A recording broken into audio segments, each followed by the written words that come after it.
Buen día, mi nombre es Diana Karen García Martínez y les voy a hablar acerca del tema globalización. ¿Qué es la globalización?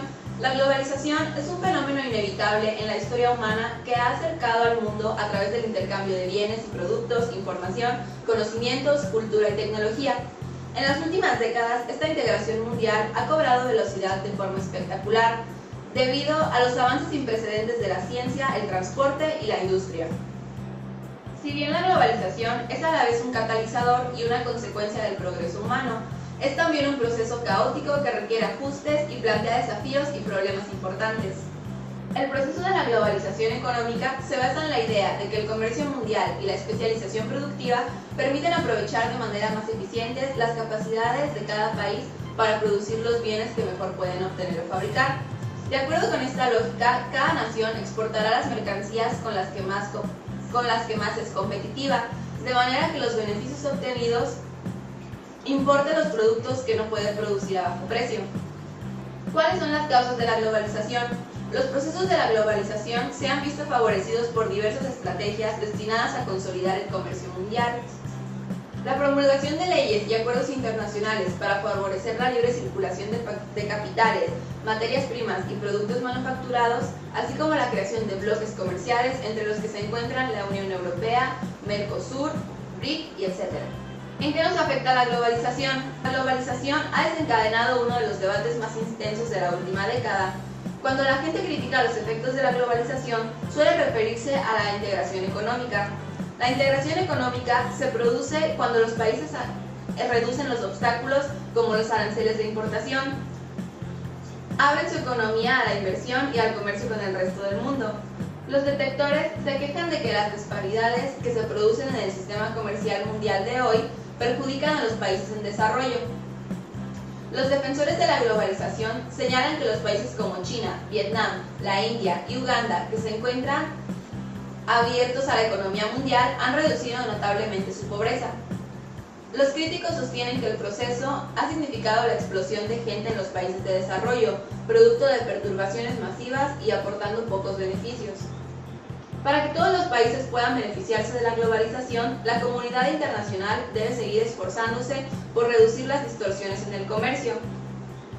Algunos países que se han beneficiado de la globalización son India, que ha reducido la mitad de la tasa de pobreza en las últimas 2 décadas. China. La reforma ha propiciado la mayor disminución de la pobreza de la historia. El número de pobres en las zonas rurales pasó de 250 millones en 1978 a 34 millones en 1999. En cambio, algunos países que no se han beneficiado de la globalización son muchos países de África. Sus exportaciones han seguido limitándose a unos cuantos productos básicos.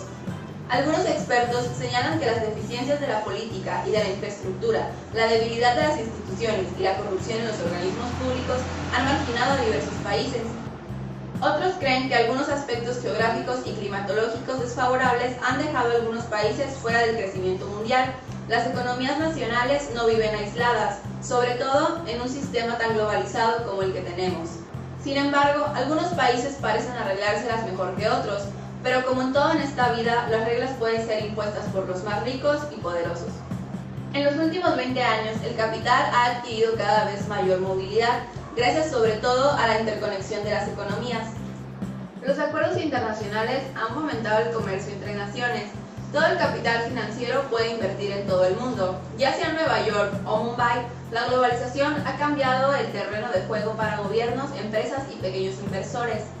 Según unos, puede aportar más prosperidad, según otros, beneficia a los ricos y perjudica a los desfavorecidos. Eso sí, no hay vuelta atrás. Buen día, mi nombre es Iborida Hernández Ferretis y les voy a exponer acerca del ciclo económico. El ciclo económico es un conjunto de fenómenos económicos que suceden en una época o periodo determinado. Borisov define el ciclo económico como el movimiento de la producción capitalista a través de las fases que se guardan entre sí. Una relación de sucesión es crisis, depresión, reanimación y auge. Los ciclos económicos son fluctuaciones del nivel de actividad económica general que ocurren en todas las naciones que organizan la producción basándose en empresas. El ciclo económico consiste en periodos de aumentos del nivel de actividad económica, expansiones que ocurren aproximadamente del mismo tiempo en muchos sectores económicos, seguidos de etapas caídas. Las recesiones que se fundan en la base de expansión del ciclo siguiente. La sucesión de fases diferentes, expansiones, recesiones, etc., se designa ciclo económico. Los máximos relativos del nivel de actividad económica se denominan picos, mientras que los puntos de actividad relativas mínimas se designan valles.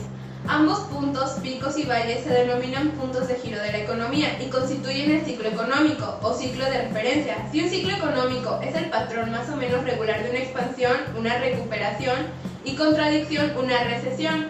En una cima cíclica, la actividad económica es en relación con la tendencia y en un fondo cíclico se alcanza el punto mínimo de actividad económica.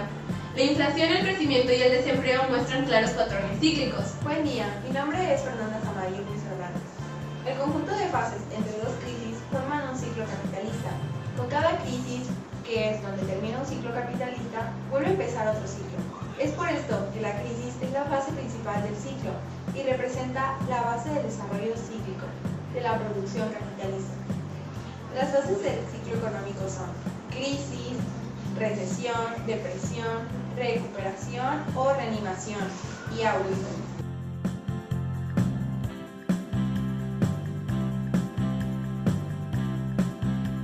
Características de la crisis. Se acentúan las contradicciones del capitalismo. Hay un exceso de producción de ciertas mercancías en relación con la demanda, en tanto que falta producción en algunas ramas. Hay una creciente dificultad para vender dichas mercancías.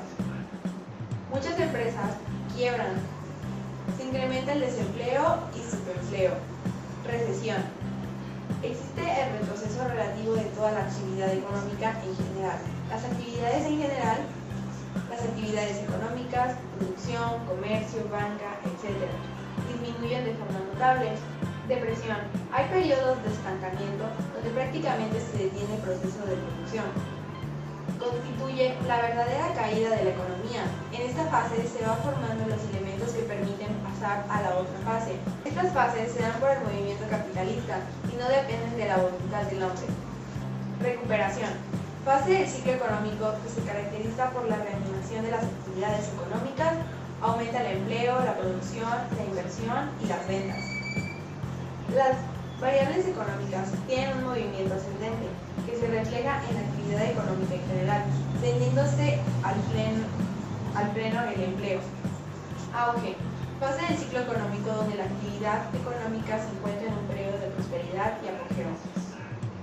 El auge representa todo lo contrario de la depresión, donde hay decadencia. El auge puede durar de forma variable, ya sea que dure muchos años o que solo por unos cuantos meses, según las condiciones económicas. Al estancarse la producción, viene de nuevo la crisis y comienza un nuevo ciclo económico. Muchas gracias por su atención.